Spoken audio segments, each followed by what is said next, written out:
Good morning, everyone. Live along the Susquehanna River in Wilkes-Barre, I'm John Meyer. And I'm Mindy Ramsey. Thank you so much for joining us as we do this special show this morning about Agnes.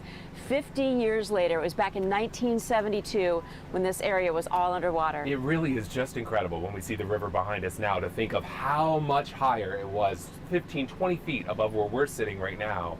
And devastation would follow 50 years ago today. We have a lot to get to this morning, but we also have another member of our crew here this morning. Joe is here, and he is tracking the forecast for us. Joe. Yeah, thanks, John. What you mentioned, 15, 20 feet above you, if you look at the Market Street Bridge there, it was on the left side where the car taillights are. The water was nearly that high. So it's hard to grasp that much fluid flowing through here. 7 inches of rain, June 1972. So far this month, we're around 3, and we had a ½ an inch yesterday. Check out the radar looperoni from last night. You can see that spin on the East Coast, squeezing this band of rain right along Interstate 81 now. The good news is it's starting to get stretched out and break up and head southeastward. So I'm here in the backyard, so to speak, in the elements, getting wet. And look at these two cushy anchors over there. They have them in a nice tent, heated. I think Mindy has like heating vents running up her spine. Come on, you guys. Yeah. Guys, it should be. It's so comfortable over here. We're fully catered too, just so you know. Yeah. All right. Thank you, Joe. Thanks, Joe. And of course, we are here in Wilkes-Barre this morning because 50 years ago today, a force of nature devastated here and so much of our area. As we mentioned, this all would have been underwater, but before the levee broke, people thought they could save it. They were sandbagging, but then officials realized there was no saving the levee. It was going to break, and some people only had hours or minutes to get out. Get out now. Plymouth must be evacuated. You do have time. Don't panic. But please, leave now. Everybody up! Everybody out! 50 years ago last night, the desperate efforts to get more than 100,000 people evacuated from the Wyoming Valley, fearing levees wouldn't hold after rains like no one had ever seen. I just couldn't believe it was going to happen. I just couldn't believe that when they says we have to leave the house because of the water was going to we were going to be flooded. I just didn't believe it. The efforts to save the Wyoming Valley were frantic. Hundreds of volunteers helping to fill and stack sandbags, hoping to save their neighbors.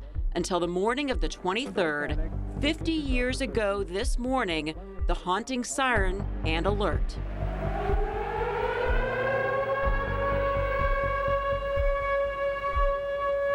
Get out now. Get out now. There's still time, that this is the warning that the river is starting to come over the dike. Work on the dikes has ceased. The water is expected to break through. The levees meant to protect Wilkes-Barre and the many communities surrounding it began to fail. The Susquehanna came rushing in. All I saw was this wall of water about 2-3 feet high behind us, and I mean, I never ran so fast in all my life. Unbelievable. South Wilkes-Barre completely inundated with water. You can't even see a road, a side road, an alley, a back street, or a backyard. The water is cresting at the first floor of many of the homes. What followed were countless rescues, boats navigating city streets, fires burned with no way to put them out. And when the water receded, a muddy mess, a valley devastated. Our wedding pictures, they're all gone. That sentimental value items, they're never replaceable. I think that kind of hit hard. The Wyoming Valley story, just one of many. The storm called Agnes, leaving a mark on much of Pennsylvania that still felt 5 decades later. And you know, hearing those old Nat clips, the sound from back then just gives me the chills, dude. That siren and get out now. Oh, and to see the video, it's just amazing. It's hard to even imagine that actually happened, but so many people lived through it. We have so many stories to share with you, and we're going to get to those as we head throughout the morning. But we do have some news headlines we want to get to you too this morning, and Newswatch 16's Andy Palumbo is back in our studio with some of those. Andy. All right, more headlines for you coming up in our next half hour. Right now it's back to Wilkes-Barre with John and Mindy. All right, Andy, we'll see you in a little bit. Thank you. Thanks a lot, Andy. Well, Wilkes-Barre wasn't the only place where the levee broke. 50 years ago today, across the river in Forty-Ford at the Forty-Ford Cemetery, Skycam 16 takes us there where a memorial stands near the spot where the dike failed. There's also a field where more than 2,000 graves were washed away. Some of the caskets were found as far away as Harrisburg. Some were never recovered. The levee failure in 44 is what flooded the west side of the Wyoming Valley all those years ago. And the raising of the levee in Wilkes-Barre was one of the biggest projects to come after Agnes. Newswatch 16's Courtney Harrison spoke with a former and current head of the Flood Protection Authority here in Luzerne County. She's also here in the Wyoming Valley this morning. She's live across the river. Courtney. Hi, John. In the 50 years since Agnes, a lot has been improved to protect the people and their properties. Now, those updates to the levee have been tested over the years, and we find out what's planned for the levee to protect this area for the next 50. Jim Brozina was just a junior in high school when flooding from Hurricane Agnes ravaged this part of the Wyoming Valley. Brozina says he knew early on he wanted to be an engineer. His career would come full circle when he began working as an assistant Luzerne County engineer in 1979. One of my first tasks when I went to work for the county was to go to a meeting at Wilkes College about the raising of the levees. The federal government said right after 1972 we're going to increase flood protection. They were still working on it, and basically I worked on the levee project my entire career. Brozina worked on the $200 million project from 1996 to 2005. 1 year later, he became the executive director of the Luzerne County Flood Protection Authority. He says he felt confident in the levee and its ability to withstand whatever Mother Nature threw at it. We felt that we had built a robust system and something that would handle what was Agnes, which was the largest storm of record at the time. In 2011, Tropical Storm Lee rolled in. River levels crested well above flood stage, flooding homes and businesses throughout the area. Current executive director of the Luzerne County Flood Protection Authority, Chris Bellman, says it could have been worse had the levee not been raised after Agnes. If that levee raising project had never occurred, I mean, the valley would have been destroyed a second time in 2011, and in the same generation. And I think this valley would look much, much different than it does today. It's been 25 years since the levee raising project was completed, and Bellman says there are projects in the works for updates, such as adding movable barriers to replace sandbags and replacing the electronic controls at the pump stations. That's to make our system more reliable and to ensure that it's going to be there when we need it for the next high water event. Bellman says it will cost about $1 million to replace those electronic controls, but the cost of the project far outweighs the cost of loss of life. Live in Wilkes-Barre, Courtney Harrison, Newswatch 16, John and Mindy, back to you. Hard to even imagine what could have been lost. Thank you so much, Courtney, for that report. Well, Joe is here in the rain this morning in Wilkes-Barre with the forecast coming up. And we continue our Hurricane Agnes coverage throughout the morning. As the light comes over here in Wilkes-Barre, we'll have more on that. For more than 35 years, Mike Stevens has traveled the Pennsylvania road telling interesting stories about our people. So many stories over his career, but one of the biggest was early in his career. Newswatch 16's Ali Gallo talked to him about covering Agnes. In June of 1972, Mike Stevens was in his 20s, working in the radio industry. He remembers the day the radio station evacuated from its Wilkes-Barre location and set up shop in Scranton. We started doing public service things like evacuation here, and you can get food over here, and they have a helicopter landing pad over there. So we were able to do that as a public service for the community. And that was the beginning of the Agnes flood story. Just the beginning of what Mike would later realize was one of the biggest stories of his career. After your day's work is done, you don't comprehend the whole picture. You know very well the small part of it, where you were, but the rest of it, no, you don't really know. So to conceive that this flood was going to be as big as it was is almost impossible. For months and months after the flood, Mike traveled the area for work, meeting people and telling their stories. He says he will never forget all of the tears shed in his interviews. All the things that they loved, all the pictures, all the mementos of life, gone. As the months went on, Mike says he remembers when the weather started turning colder and the new problems that created for people who still had no place to live. Agnes put fear into people, real fear, and it put real sorrow into people and heartache. And Mike was able to give those people an outlet through his storytelling. Hear more from Mike Stevens tonight during our special, Agnes 50 Years Later, at 7:30 on WNEP2. Ali Gallo, Newswatch 16. And you know, Mike Stevens was also from Sawyersville, so his family and people he knew lived through this too because it flooded. So a lot he was more to really come, affected. And hearing his words are just amazing. I know, the way he tells a story, yes. Amazing. Now we've got Joe just about 50 feet away from us with a look ahead. John, I wish everybody could have seen what was happening during the commercial break. We had our crew getting the water off the tent, and it was a little wet. Mike Markavage, our chief engineer, is soaked as it came down on him instead of Mindy. Yes. So at least you're not soaked, Mindy. And Joe is getting soaked right now.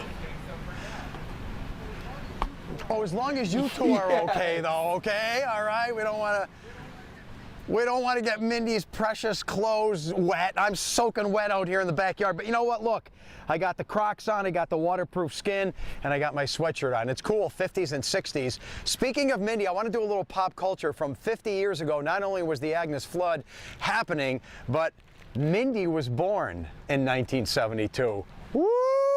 Big reveal, that's all I'm going to say. And how about the top TV shows? Any idea, everyone?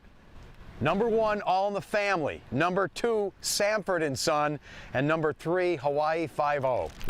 Oh, baby, those are good times. Let me show you this today. One of our common themes this morning is that Agnes affected everyone. And right now, John Meyer has a piece of history, a treasure that he wants to share with us. Think about how many families have an album of what they lived through. This is my mother-in-law, Patty Workman, the Pahalski family. She was a teenager at the time in Sawyersville where their house was devastated by the flood. And we were looking through this last night and looking at the different pictures, and she was telling us stories. It's just so incredible to hear about what they went through all those years ago, because nothing tells the story of Agnes like the personal stories from you. A lot of people are likely going through old albums this week, memories of the Agnes flood rushing back. My mother-in-law's photos show the Pahalski family home in Sawyersville wrecked by the high waters. 2 photos of her stand out to me, one leaning against the wall while cleaning, another sitting frustrated on the front porch, telling much of the story. Some of you also sharing photos of the devastation you lived through, much of it in the Wyoming Valley. Mary Beth Syracuse also sending images of the mess in Sawyersville. Her mom wrote on this photo 19 years of marriage piled on the curb. How about the amount of mud taken from their basement? Pam Priest Thomas lived through it all in Kingston. Her home on South Wells Avenue had water on the 2nd floor.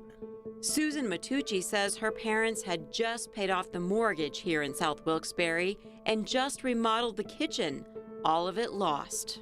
How about this photo from Debbie Snyder? She says her uncle took them by the levee in 44 to see the high river. The dike broke right here hours later. Joseph Krasnahill says this is what he was doing, sandbagging to help save the valley. He turned 17 the week before. Kim Toby says her dad, Nicholas Gushka, was the state trooper in this boat in Kingston, helping rescue others. She says he was always proud he helped serve his community during that time. And we know the devastation went far beyond the Wyoming Valley. Bev James showing us her flooded home on Tioga Street in Tunkhannock. From Bradford County, Alice K. Weingartner sharing her family's business, Schaefer's Feed Service in Monroeton. She remembers being 16 shoveling mud, but also remembers all the help her dad received getting it back up and running. On Facebook, we also got many stories from back then. Linda Bartlett says, sorry, the only pictures are etched in her memory. Being a child, the fear, the loss of everything, including her dog, and a neighbor who woke her family of 5 to get them out. Diane Morio says they only lived in their house 2 weeks with a sister on each side on the Sansui Parkway. The house was covered. They lost everything. And from Barbara Stanishevsky, don't want to remember those days, with the prayers emoji. You think, Mindy, in all these photo albums of people, some don't have the photos, but so many family members, but all those families bounced back.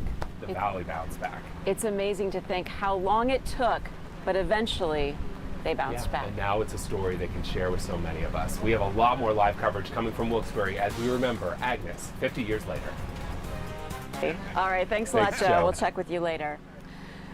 Well, 50 years ago today, our area changed forever. An unbelievable wall of water rushed our neighborhoods, our businesses, and our homes. Yeah, that all happened on this morning. Wilkes-Barre would be flooded. The rain from Agnes overwhelming the Susquehanna River. The levees broke and Wilkes-Barre became underwater.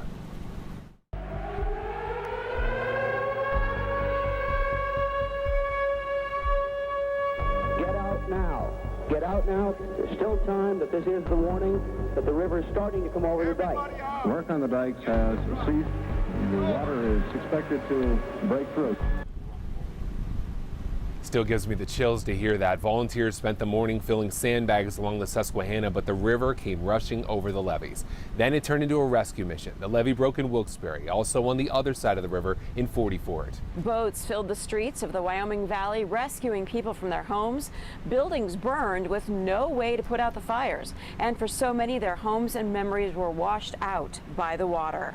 You talk to pretty much anyone in the Wyoming Valley, and they are going to give you a personal story about Agnes. Yeah, it's amazing all the stories out there, the fear that people had, and also a member of our Newswatch 16 family, Newswatch 16's Chelsea Strube, her mother also survived Agnes.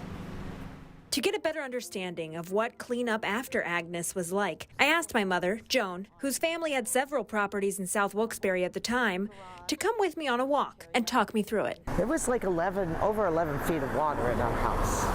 You can see where the flood line is there. All the floors, downstairs and upstairs, had to be all replaced. My mother says as a 14-year-old girl, she felt like it was never going to stop raining.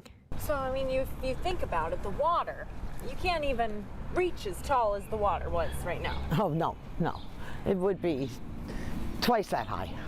It was upstairs. And the aftermath following the flood sticks with her the most. The smell and the mud.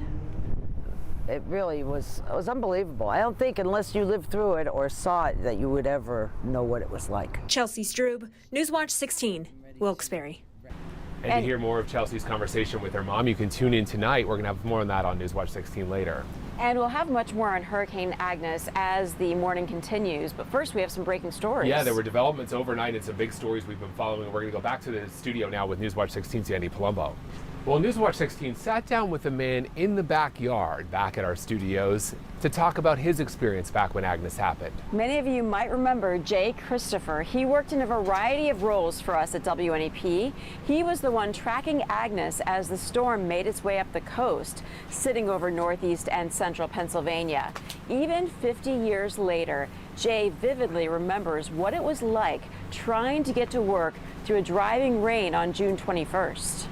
I went to work, it was on a Wednesday, and I went to work. I didn't know if I was going to get home that evening because things were already getting very tenuous. We didn't know exactly how fast it was going to come up.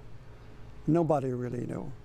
But the only thing that was known then was that the dike was not going to hold. To hear more from Jay Christopher, tune into tonight's special Agnes 50 Years Later at 7:30 on WNEP2 and streaming live on Fire TV and Roku and WNEP.com. Well, now we have a special guest with us this morning, John Mayday, who has so many different titles. I mean, I guess we could call you River Ambassador because you have so many different titles with the river. Well, we've been working along the river I've been with the River from Parks Committee for 32 years. So we've been running events here, and we enjoy doing it. We're an educational organization. Yeah, Riverfest is a wonderful event, gets the community together to celebrate the Susquehanna. But before we talk about that, we want to go back 50 years ago. Yeah, 50 years ago this morning. Were you part of the sandbagging effort here, trying to save the levee? Well, here's what happened. I had an apartment in downtown Wilkes-Barre, right off Public Square. My sister called me. She said, you better get moving. It was early in the morning. The bridges will be closed. So I headed to her house in Edwardsville, nice high up, out of the flood zone. The call went out for volunteers. So I said, you know what, I have to get down there. I was in the military, so that kind of sticks with you for you throughout your life. So I came down, and there were thousands of volunteers up and down the valley, and some were shoveling sand in the bags, some were putting bags up on piling them up in this effort to try to do what we could to stem the flow of water. And then did you have to run? Were you here when the levee started to breach? Well, here's exactly what happened. We were here, and I think it was around 10 o'clock in the morning. We started to hear stories about the fact that concerns that the water in Edwardsville, near where the proximity of the former Kmart, would be coming around the back. And if the water came through in front, broke through the levee, we would be caught in the middle. So the announcement went out. We would be stuck right in the middle. So the call went out, the alarm went off, and we all left. They said, you better get out of here. The sirens went off. But the one thing I do remember about that, and maybe you talk about the fog of time, I don't remember it being a panicky type of evacuation. I just remember it people with a sense of urgency just saying, okay, we did our best, we're leaving. And some of us even exchanged telephone numbers to see if we could contact each other after. So, just crazy to think of this. Stories, John. We want to get to more later on in the broadcast, but for right now, we have to send it over to break. We'll be right back. So who let you in here? Finally, they let me. They let me get dry. Go ahead, feel me. I'm soaking wet. You're soaking wet. All right, Mindy. I brought you a little something that you promised to put on. The only problem is it's not that I don't want to see you in this, John, but you're too tall. What do you say? I'm not wearing it. Not gonna happen. The Valley with a heart. So proud to bounce back in Wilkes-Barre. Glad to be here this morning.